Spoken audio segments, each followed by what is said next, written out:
Hi, my name is Colin Davidson, and today I'd like to give you an overview of this gorgeous Blessing Super Artist Cornet. There's the engraving. These were made in Elkhart, Indiana, as you can see. And with the limited research I've done on this, it looks to have been made sometime in the early 1950s.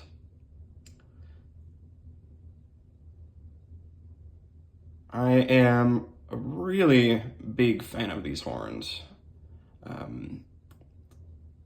They have lots of really beautiful hexagonal parts, like this mouthpiece receiver, the draw knobs, the water key cups even are hexagonal, even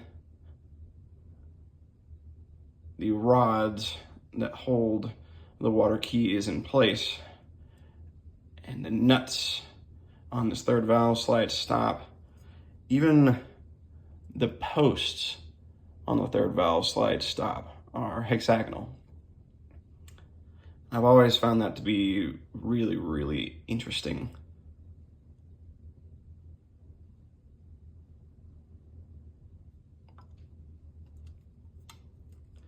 So I'm just going to walk you through a few of the features that I really like about these instruments.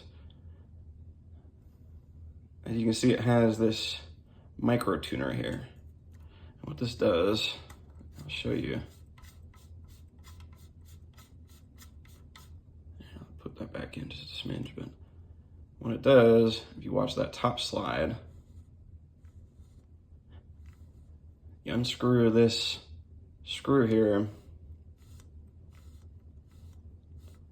and it micro tunes the instrument ever so slightly, and you can go all the way out with it until the screw backs its way all the way out, and that's when you can pull the slide out itself. And there are the threads. Very interesting design. They have it on the trumpets and the cornets.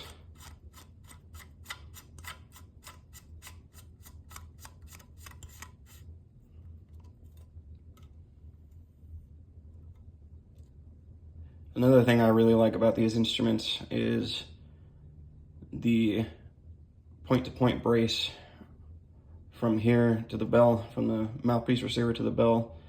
I guess you'd call it an S brace, but the design, the shape of it is really beautiful, I think.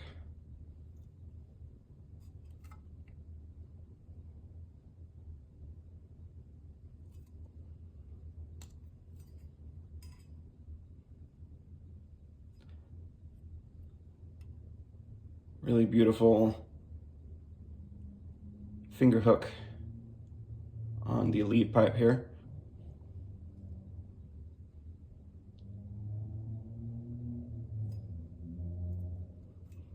It has the underslung third valve slide. I've never been a big fan of those, but I think they're interesting.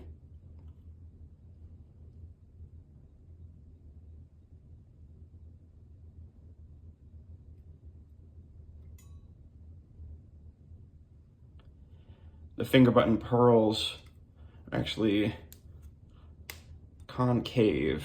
It's hard to see it in the video, but they're concave, so your fingers fit in them really nicely.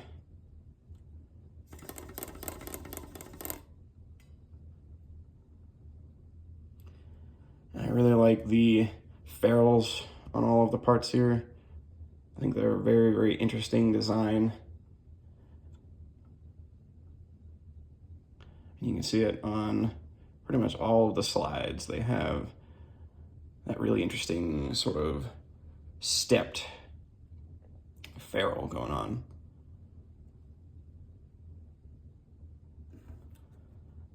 Even the valve casings have a sort of a fluted design on the balusters themselves.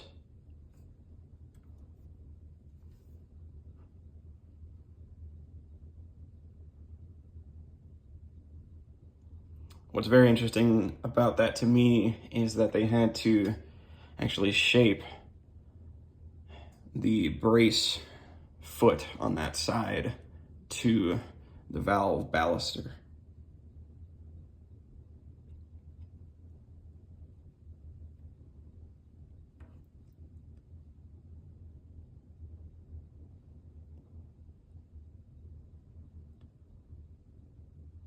Next, I'm going to give you an overview of all of the small parts with just a little bit closer view. Here's one of the pistons out of the horn. You can see it's got a nickel plating on top of whatever material they used to actually form the piston. I'm going to disassemble it for you so you can see all of the pieces.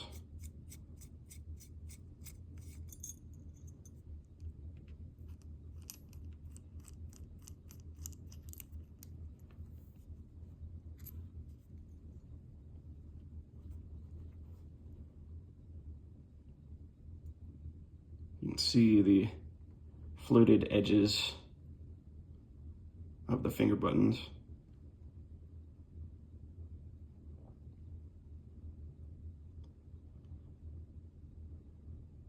Very interesting.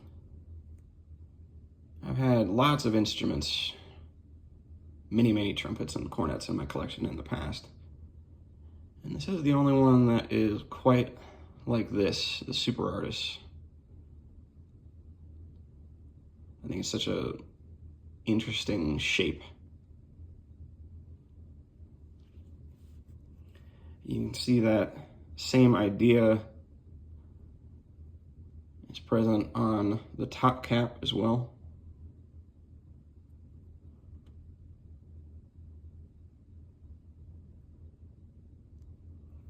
And the bottom cap.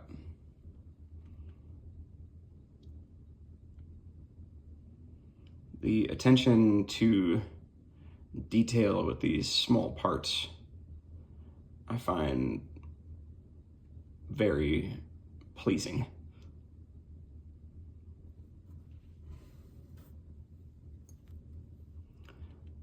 The valve stem's nothing really to look at, but you know, here it is.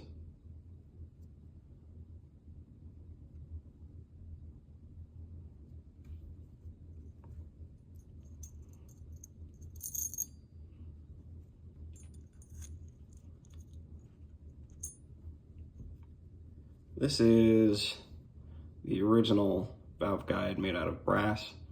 One of my dear friends 3D printed me a few sets of these plastic valve guides because I prefer it.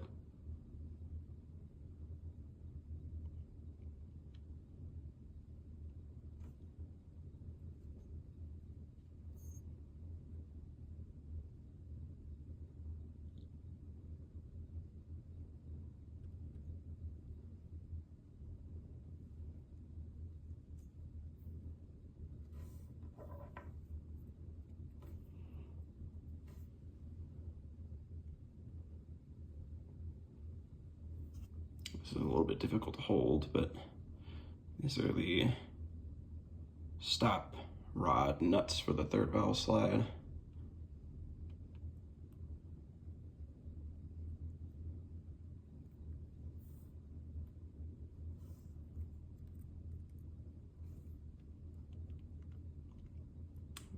This one came with 3 when I got it. And I'm not sure if they were supposed to come with 3 or more, but works just fine.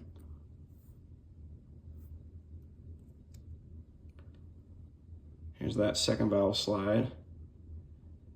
You can just see that hexagonal shape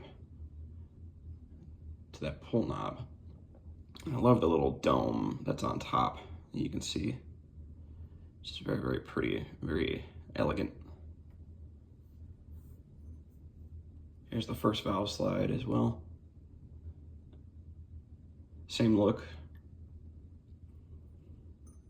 I'm a big fan of horns that have the double draw knob on the first valve slide crooks. I just think it looks really classy.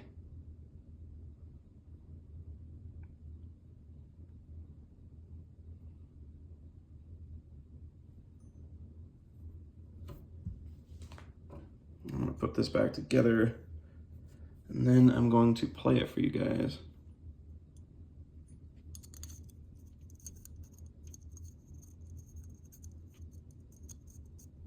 Get it in there. There it goes.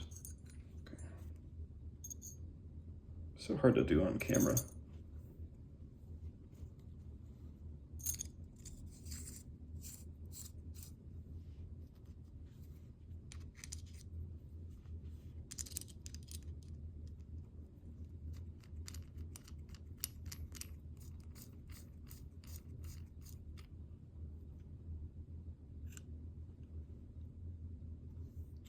I don't really feel like setting up a nice microphone, so this is kind of a lo-fi clip.